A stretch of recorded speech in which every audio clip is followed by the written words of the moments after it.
Let's take a closer look at the huge Mercedes update for Imola 2024.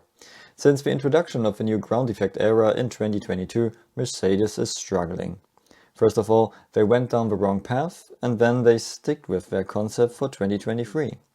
Since the second half of 2023, they finally also use a concept with large downwashing side pods, like everybody else.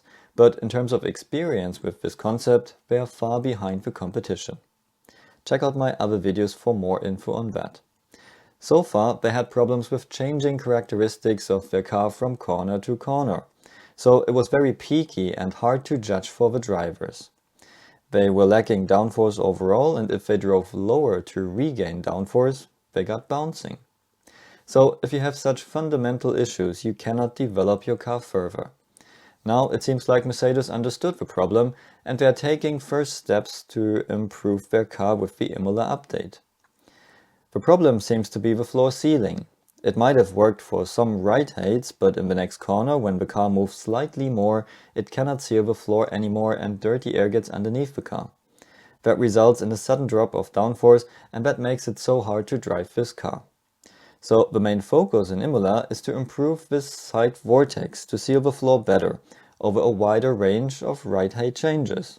In simpler words, the floor should always stay sealed even if the car moves up and down. So they updated their floor edge to a more aggressive design which creates more and larger vortices. That is the main function of this update. The next point is the overall floor shape, so underbody flow and floor edge work better together. So that means that the whole floor is new.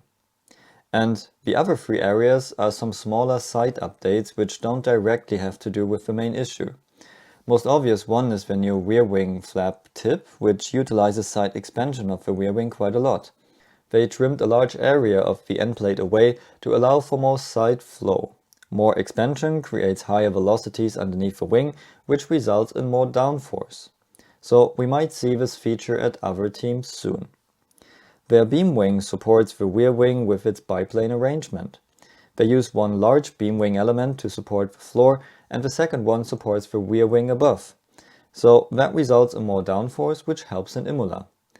The higher stressed beam wing above the diffuser could also potentially separate when DRS is used, so that would help with a larger DRS delta and have more top speed on the straights.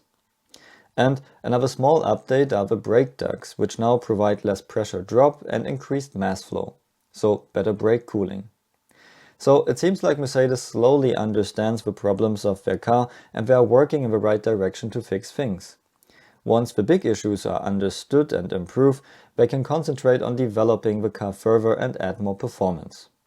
So what do you think about the Mercedes Imola update? Will they be able to turn things around now? Let me know in the comments below, and check out my online courses if you want to work in F1 as well.